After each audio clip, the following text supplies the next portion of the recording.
سلام و خوش اومدید به بوم، پادکستی که در اون صدای زمین رو میشنویم و داستانهای تغییر و پایداری رو روایت میکنیم. درود بر تو پیمان عزیز و خوش اومدی به یه قسمت دیگه از برنامه بوم. درود بر تو شوکای عزیز، خوشحالم که دوباره در خدمتتونم. مرسی. ما هفته پیش گفتنی ها زیاد بود در مورد آفات و خب مرسی که همراه ما هستی امروز. پیمان شفیقی، کارشناس کنترل غیر شیمیایی آفات و حشره شناس. این دفعه یادم موند که تایتل رو کامل بدون مکس بگم. پیمان، ماه گذشته باز هم در خصوص سموم محصولات کشاورزی هشدار داده شد و روزنامه‌های ایران هم این موضوع رو کاور کردن و تیترهای جالبی هم در این باره توی روزنامه‌ها من خوندم که میخوام چند تاش رو اینجا بازخوانی کنم. جان مردم در خطر است. خطرهای باقی ماندن سموم بر روی محصولات و ساختار معیوب بکارگیری سم در کشت چرا محصولات کشاورزی ما برگشت میخورن. چند ماه قبل هم حتی خود مجلس گزارشی رو منتشر کرد و باز هشدار داد از عرضه محصولات مسموم در میادین میوه و سبزیجات و تره بار. واقعا نگران کننده است و خب امروز میخوایم از این آفات کشاورزی بگیم، تأثیراتش نه تنها بر روی محیط زیست بلکه بر سلامت مردم و شهروندان و همچنین تأثیری که عدم کنترل آفات میذاره بر روی جنگل‌های ما و مراتع در ایران. پیمان، در قسمت قبلی برامون از آفات شهری گفتی و تأثیراتش بر محیط اطرافمون و ما باز هم اشاره کردیم به بحث سلامت شهروندان. امروز میخوایم از آفات کشاورزی بگیم و تأثیراتش.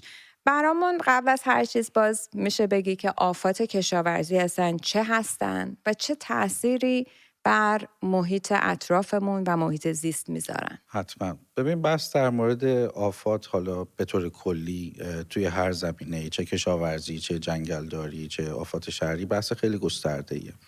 حالا به طور مختصر بخوایم اشاره بکنیم، آفات در کشاورزی هم موجوداتی هستند که به محصولات کشاورزی و باغی و زراعی و همینطور جنگل‌ها و مراتع چه کمی چه کیفی خسارت وارد میکنن. حالا این آفات میتونن در قالب حشرات باشن، کنه‌ها باشن، جوندگان باشن یا حتی بعضی از گیاهان به عنوان آفت یا علف هرز شناخته میشن. اینکه چه تأثیری دارن، خب مهمترین تأثیر آفت بر روی محصولات کشاورزی کاهش تولید محصوله و همینطور کاهش کیفیت محصولیه که تولید شده.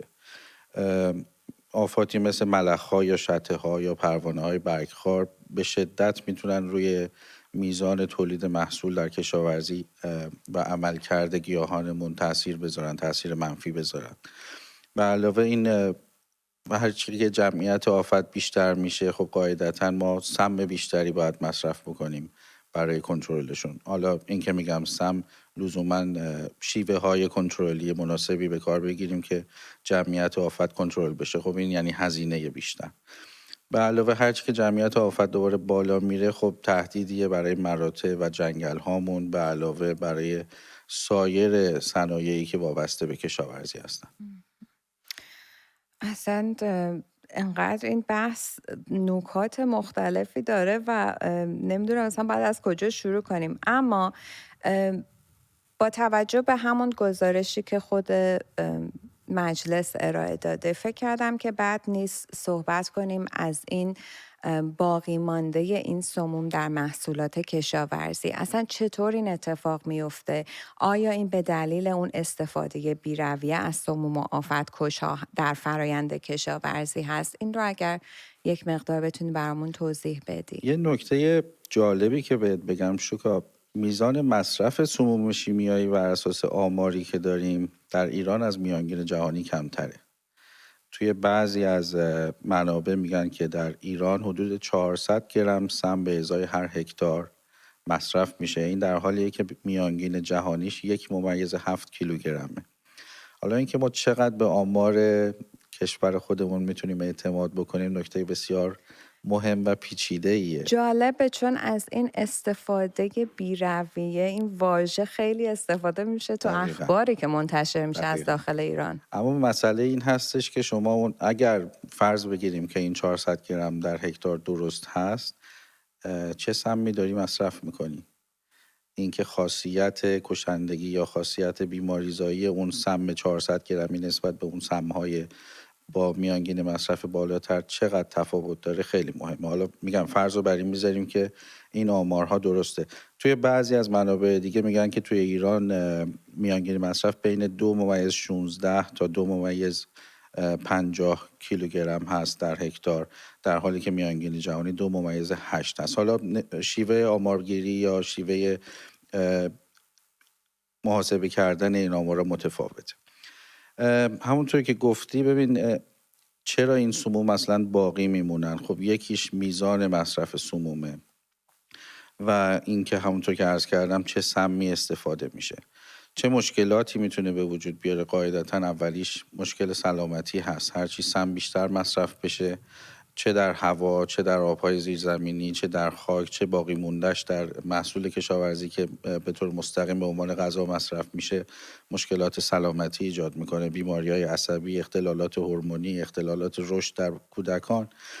در کنارش باعث آلودگی منابع آبی میشه. همونطور که عرض کردم سمی که بی رویه پای گیاه داده میشه یا توی جنگل ها استفاده میشه، خب وارد آبهای زیرزمینی میشه و همون وارد منابع آبیمون میشه. همینطور باعث آلودگی خاک میشه. خب سم دریفت داره، وقتی که استفاده میشه سم پاشی میشه و مجددا باعث آلودگی خاک میشه که این باعث میشه خیلی از میکروارگانیسم های مفیدی که توی خاک هستن در اثر این سم پاشی ها از بین میرن. تاثیر مستقیم منفی میتونه روی خود گیاه داشته باشه. حتی بعضی سموم باعث میشن که میزان جذب عناصر در گیاه کاهش پیدا میکنه. در این حال باقی مونده سموم همونطور که فرمودی باعث میشه که کیفیت محصولات تولیدیمون کاهش پیدا میکنه. اگر باقی مونده سم در یک محصول کشاورزی از یک حد استانداردی بالاتر باشه، اون محصول قاعدتا قابل مصرف نیست. همونطور که میبینیم تو خیلی از کشورها وقتی که محصول با سم بالا صادر میشه بهشون اجازه واردات نمیدن. این اتفاق برای محصولات کشاورزی ایران بارها افتاده. حالا چند تا عامل دیگه هم هست در این دخیله که چرا محصولات کشاورزی ایران گاهن مرجوع میشه از کشورهای مختلف. یکیش باقی مونده سمومه که حالا عرض میکنم چرا این باقی مونده سموم میتونه اتفاق بیفته و چی کار میتونیم بکنیم که این کمتر اتفاق بیفته یا قطعش بکنیم اینو. یکیش عدم رعایت استانداردهای بهداشتی و قرنطینه‌ایه. بعضی کشورها وقتی که میخواید محصول رو صادر بکنید باید مطابق با قوانین قرنطینه اون کشور محصولتون بسته‌بندی و صادرات بشه. اگر نباشه خب قاعدتاً مرجوع میشه. مثلا ما کیوی ارسال کردیم به هند همین اخیراً که به دلیل وجود آفت فکر میکنم سفیدک داشت کیویامون که خب مرجوع شد و همش برگشت به ایران. یا خاک مازاد داشتیم در سیب زمینی هایی که فرستادیم به ترکمنستان. دوباره فکر می‌کنم 1-2 سال پیش بود که یه حجم بالای سیب زمینی از ترکمنستان برگشت خورد. و همینطور شیوه نامه‌های بهداشتی که تو کشورهای مختلف مدام ممکنه تغییر بکنه، بروز بشه و ما خیلی دیرتر مطلع بشیم از اینا. حالا اینکه چرا سموم باقی میمونن توی محصولات کشاورزی و اینکه چیکار میتونیم بکنیم، یه اصطلاحی داریم توی سمپاشی و توی استفاده از سم به عنوان دوره کارنس. این دوره کارنس مدت زمانی هست که کشاورز باید اجازه بده بعد از آخرین سمپاشی تا بتونه محصول نهاییش رو برداشت بکنه و بده به بازار. در خیلی از موارد این دوره کارنس در ایران رعایت نمیشه. مثال خیلی عامیانش سموم قارچکشی هست که برای بوترایتس روی توت فرنگی استفاده میشه. بعضی از کشاورزا درست پیش از بارگیری توت فرنگی به خاطر اینکه محصولشون بازار پسند بمونه و دچار قارچ نشه سمپاشی میکنن و همون توت فرنگی مستقیم وارد بازار میشه. خیلی از سموم دیگه برای پستیل پسته مثلا کنسالت و زولون و استامی پراید و موونتو و اینا، خب هر کدوم دوره‌های کارنس مختلفی دارن و بعضی وقتا اونقدر مجبوری سم مصرف بکنی چون آفت مقاوم شده به خاطر سمومی که قبلا مصرف شده برای اون آفت دیگه اون جوابی که باید بده اون سم رو نمیده. و یه مسئله مهمی که تو ایران داریم سموم غیر مجاز یا غیر استاندارد هست. بعضی سموم به تدریج از چرخه بازار کشور خارج میشه، حالا تو کشورهای مختلف از جمله ایران. مثلا کلروپریفوس یه حشره ارگانوفسفوره خیلی خطرناک هست که در خیلی کشورها ممنوع شده، در خیلی کشورها محدود شده، ولی تو ایران همچنان از مصرف میشه، تاثیر مستقیم بر رشد کودک داره. یا دیازینون از مهر ماه 1401 تو ایران ممنوع شده ولی همچنان مصرف میشه. بریم سراغ همون بعد سلامتش که خب در قسمت قبلی هم ازش صحبت کردیم، برای حالا محصولات کشاورزی که الان بهش اشاره کردی و اینکه برگشت خوردن اینها و خیلی از این محصولات تقریبا همشون بعد در بازارهای تره‌بار و میادین تره‌بار در ایران عرضه میشه به شهروندان ایرانی. بله. و به همین خاطر باز ما دکتر گیو حیدری رو به همراه داریم از طریق اسکایپ با ما تا بیشتر در مورد ابعاد سلامتش برای مردم صحبت کنیم. درود دکتر گیو حیدری. درود بر شما خانم شکا، ممنون از اینکه من رو دعوت کردید. سپاس از اینکه همراه ما هستین آقای دکتر. بار دیگه ما با توجه به گزارش‌هایی که از داخل ایران در این باره منتشر شده و اینکه مصرف محصولات کشاورزی که درش این سموم همچنان باقی ماندن، میخوایم بدونیم که چه مقدار تأثیر میذاره مصرف این سبزیجات و میوه‌جات بر افزایش بیماری‌های مثل سرطان و اینکه کدوم گروه‌ها در جامعه بیشتر تحت تأثیر این سموم قرار میگیرن. بسیار خوب. این قضیه به سموم کشاورزی و مصرفش بر سلامت یک قضیه جهانی است عملاً. حالا در ایران این قضیه خیلی مهمتر هست. من گوش میدادم به صحبت‌های کارشناستون، دلایل متعدد داره این قضیه. یکیش استفاده از سمومی که دیرتر تجزیه میشن یا برداشت محصول زودتر از زمانی که باید بهش فرصت داده بشه تا این سموم تجزیه بشن. مطالعات خیلی زیادی شده در سطوح کوچک، در سطوح اصطلاحاً population base، در جمعیت‌های مختلف بیماری‌های مختلفی میتونه ایجاد کنن. این سموم میتونن بیماری‌های نورولوژیک ایجاد کنن، مثلا اختلال در حافظه ایجاد بشه، یا بیماری‌های خاص نورولوژی میتونن ایجاد کنن، مثلا پارکینسون میتونن ایجاد بکنن. میتونن بیماری‌های سیستم ایمنی رو باعث بشن، مثلا دیابت تیپ 1 یا بیماری مالتیپل اسکلروزیس رو میتونن باعث شن. و همونطوری که اشاره کردید عامل سرطان‌ها هم هستن. حالا سرطان‌های متعددی هست. شایع‌ترین این سرطان‌ها سرطان‌های خون هستن، مثل لمفوم‌ها و لوسمی‌ها، ولی میتونن سرطان سیستم گوارشی ایجاد کنن، سرطان کبد ایجاد کنن، سرطان لوزر معده، پانکراس. حتی مطالعاتی هست که نشون داده شده میتونن سرطان سینه، سرطان پروستات ایجاد کنن. یک نکته خیلی جالب هست که من به این قضیه اشاره کنم، اونم اینه که یک سری مطالعات هست نشون داده که ریسک افرادی که به شکل مزمن در معرض این سموم قرار میگیرن در ابتلا به سرطان تقریبا مشابه کسایی هستش که مصرف سیگار دارن. یعنی عملا شما ببینید مطالعات بسیار زیادی در مورد استفاده سیگار و کنسرها شده. همین ریسک رو این افرادی دارن که به شکل مزمن، یعنی میگم این افراد در واقع خودمون هست، خود هم میهن‌های ما هستن که به شکل ندونسته ممکنه در معرض این سموم قرار بگیرند. قسمت دوم سوالتون پرسیدید که چه گروه‌هایی هستن که بیشتر ممکنه دچار این مشکل بشن. خب این کنسرهایی که ایجاد میشه عملاً در همه گروه‌های سنی هست، ولی اگر بخوام به شکل خاص اشاره کنم، کودکان خیلی بیشتر در معرض این قضیه هستن و دلیلش همین هستش که خب در سن رشد هستن، ارگان‌هاشون در حال رشد هست و در این حال حجم کمتری دارن، بنابراین غلظت این سموم در بدنشون ممکنه غلظت بالاتری باشه و اثرات مخربتری داشته باشه. متاسفانه همون کنسرهایی که بزرگسالان رو درگیر میکنه کودکان رو هم میتونه درگیر کنه. شایع‌ترینشون کنسرهای خونی هست. متاسفانه از شیر مادر این سموم میتونن منتقل بشن، از طریق جفت میتونن منتقل بشن، یعنی از بدو تشکیل جنین میتونن حتی تاثیرگذار باشن روی جنین، مشکلات کروموزومی ایجاد کنن، بزرگتر که شدن بچه‌ها مشکلات یادگیری براشون ایجاد کنند. باز هم مطالعاتی بوده نشون داده شده تو قطب‌های کشاورزی در دنیا، مثلا یک مطالعه خاصی در آمریکا صورت گرفته، یکی از ایالاتی که یکی از قطب‌های کشاورزی هست آمریکا، ایالت نبراسکا است، دیدن که کنسرهای اطفال تو این ایالات، توی مناطق قطب‌های کشاورزی بیشتر از جاهای دیگه در جهان هست که باز هم میتونه نشان دهنده همچین مسئله‌ای باشه. بله آقای دکتر، باز هم ممنون از توضیحاتتون. باهاتون خداحافظی میکنم. متشکرم. خدا شما. مرسی و خدا نگهدار.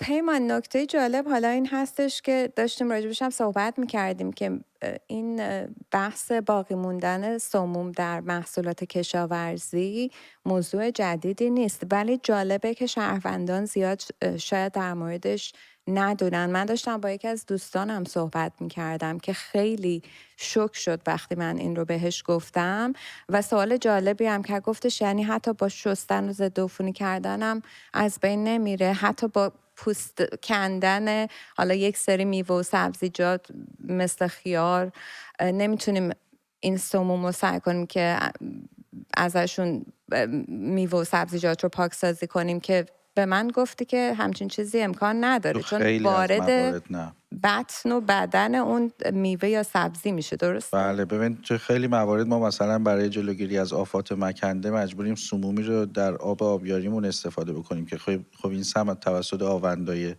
گیاه جذب خود گیاه میشه، باعث میشه که اون شیره گیاه برای آفات مکنده مسموم باشه. حالا بله بعضی سموم روی برگ گیاه غالبا کاور میکنه که باعث میشه آفت بهش خسارت نزنه، ولی تو خیلی موارد بله شستشو هیچ تأثیری برای کاهش اون باقی مونده سموم نداره. پیمان، وقت کم، منتها خیلی مهمه که از حضور این آفات در جنگل‌های ایران هم بگیم و مراتع. خب ما وضعیت جنگل‌هامون بسیار نگران کننده است به دلایل مختلف، از قاچاق چوب گرفته تا جنگل خاری و دپوی زباله در جنگل‌ها. از آفات جنگلی برامون بگو و اینکه چطور تأثیر میذاره و حتی کمک میکنه به سرعت بخشیدن به تخریب جنگل‌های ایران، هم هیرکانی و هم زاگرس. شوکا هفته پیش هم راجع به جنگل‌های هیرکانی صحبت کردی که برنامه بسیار خوبی بود. یکی از آفات بسیار مهم ما توی جنگل‌های هیرکانی آفت شب‌پره شمشاده که توی این سال‌های اخیر طغیان کرده و به شدت خسارت میزنه. حالا جالبه که از جنگل‌های هیرکانی الان به استان تهران هم رسیده و داره خسارت میزنه. این آفت در سنین اولیه وقتی که در حالت لاروی هست از جوانه‌های گیاه شمشاد و برگ‌های تازه‌اش تغذیه میکنه و جمعیت بالای آفت در حالت طغیانی میتونه درخت‌های بزرگ شمشاد رو به طور کامل نابود بکنه. نتیجهش چیه؟ وقتی که درخت شمشاد به اون بزرگی نابود شد، خب یه اکوسیستم هر درختی برای خودش میزبان بسیاری از گونه‌های مختلف هست. وقتی که اون درخت نابود شد دیگه کاریش نمیشه کرد، اون اکوسیستم عملاً به هم میریزه و این باقی مونده چوب‌های خشک میتونه باعث آتش سوزی بشه بر اثر بادهای گرم، میتونه باعث آلودگی بشه، میتونه محیط زمستان گذرانی فراهم بکنه برای همین شب‌پره شمشاد یا آفات دیگه. علاوه بر شب‌پره شمشاد که آفت بسیار مهمیه، ما برگخوار نارون رو داریم مجددا توی جنگل‌های شمال یا همونطور که هفته پیش هم گفتیم توی محیط‌های شهری خیلی خسارت میزنه. برگخوار بلوط رو داریم که در حاشیه زاگرس و حاشیه البرز به درختای بلوطمون داره خسارت میزنه و میتونن درختای چندین ساله یا چند صد ساله رو حتی خشک بکنن که این باعث میشه مجددا همونطور که گفتم اکوسیستم به هم میخوره، محیط رشد بسیاری از گونه‌های جانوری یا حشرات به هم میخوره، باعث میشه که گونه‌های مفیدمون از بین برن و خب همونطور که گفتم دوباره چوبمونه که داره از بین میره، باعث آتش سوزی میشه و خیلی تاثیرات دیگه. اما اینکه چطور میتونیم اینا رو کنترل بکنیم، من هفته پیش حالا شاید بی ربط باشه به آفات جنگلی ولی دوست دارم این مثال بزنم. راجع به فرمون ها صحبت کردم و اینکه فرمون ها چی هستن، چطور میتونیم ازشون استفاده بکنیم. یه تکنولوژی جدیدی که ما الان توی بریتانیا داریم ازش استفاده میکنیم استفاده از فرمونا برای ایجاد اخلال در جفتیابی آفاته که حالا تکنولوژی خیلی جدید نیست به صورت اخلال در جفتیابی، ولی اینطوری که ما داریم الان ازش استفاده میکنیم خیلی جالبه. ما از خود حشرات استفاده میکنیم برای پخش کردن فرمون توی محیط. همونطور که گفتم فرمون بوی حشره ماده است، فرمون جنسی که حشرات نر دنبالش میکنن و به حشره ماده میرسن و جفتیابی میکنن، جفتگیری میکنن. حالا ما اومدیم از گیاه کارنوبا یه مومی رو درست کردیم، از گیاه کارنوبا مومی رو استخراج کردیم. این موم رو آسیابش میکنیم. در حین پروسه آسیاب کردن این موم بار الکتریکی جذب میکنه. بعد این موم رو با فرمون میکس میکنیم و تبدیلش میکنیم به صورت قرص درش میاریم. کاری که میکنیم این قرص ها رو تو محیط های بیشتر سربسته استفاده میشه برای آفات انباری. وقتی که این قرص رو استفاده میکنه در محیط، حشره نر که به سمت این قرص میاد به خاطر اون بار الکتریکی که این قرص داره، اون وکس داره یا موم داره، پارتیکل ها یا ذرات وکس به بدن حشره نر منتقل میشه. یعنی آنتن های حشره و بالهاش و بدنش کاور میشه با فرمون. تصور بکنید که اون حشره نر وقتی که از این قرص فاصله میگیره خودش آغشته به فرمون هست. یعنی حشره نری که بوی حشره ماده رو میده و به تدریج تمام حشرات نری که حالا جذب این قرص شدن در یک محیط تبدیل به یک جمعیت همجنسگرا میشن به نوعی و عملا دیگه شانسی برای پیدا کردن ماده ها در اون محیط ندارن. این یه تکنولوژی جدیده که میشه برای کنترل آفات در محیط های مختلف استفاده کرد. در حال حاضر برای آفات انباریه و بخواستم ربطش بدم به همین محیط های جنگلی که خیلی سخت کنترل آفات با مواد شیمیایی. میشه از این روش های جدید توی محیط های جنگلی هم استفاده کرد. کنترل مکانیکی و زیرایی که خب سالهاست داره انجام میشه، ولی در ایران خیلی منطقی و درست انجام نمیشه. باقی مانده محصولات کشاورزی یا چوب‌ها در جنگل‌ها باعث ایجاد محیط‌های بهتر برای زمستان گذرانی آفات میشن که خب این کارم درست انجام نمیشه. اینکه چه سازمان‌هایی در ایران دخیلن در کنترل آفات جنگلی، ما سازمان جنگل‌ها و مراتع رو داریم و همینطور سازمان عرضم به حضورتون که حفظ نباتات رو داریم که بعضن کارهای خوبی رو انجام دادن. ما حشره‌کش‌های باکتریایی داریم مثل باسیلوس تورنجینسیس که تو ایران استفاده میشه، اما بازم نه در حدی که بتونه کنترل کننده باشه و کمک بکنه به کنترل جمعیت آفت تو ایران.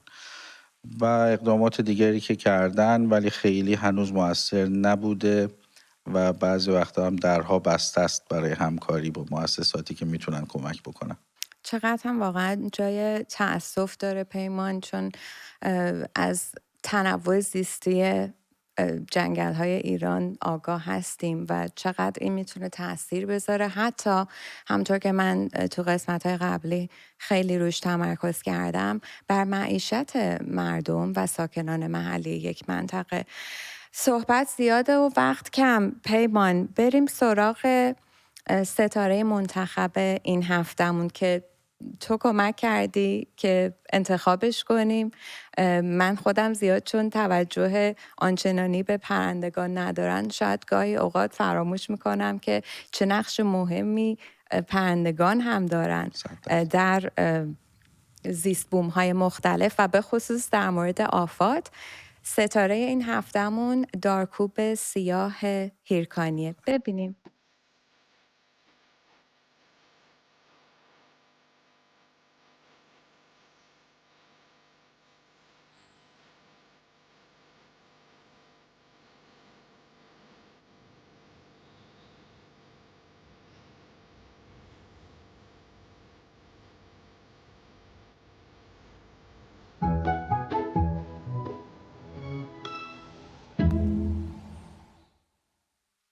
بله، چقدر هم زیباست. دارکوب سیاه هیرکانی که بزرگترین گونه دارکوب در ایران هستش که من این رو نمیدونستم. پیمان، از ویژگی های دارکوب هیرکانی برامون بگو، به خصوص در رابطه با آفات جنگلی. شوکا، مهمترین ویژگی جالب این دارکوب اینه که قدرت شنوایی خیلی زیادی داره.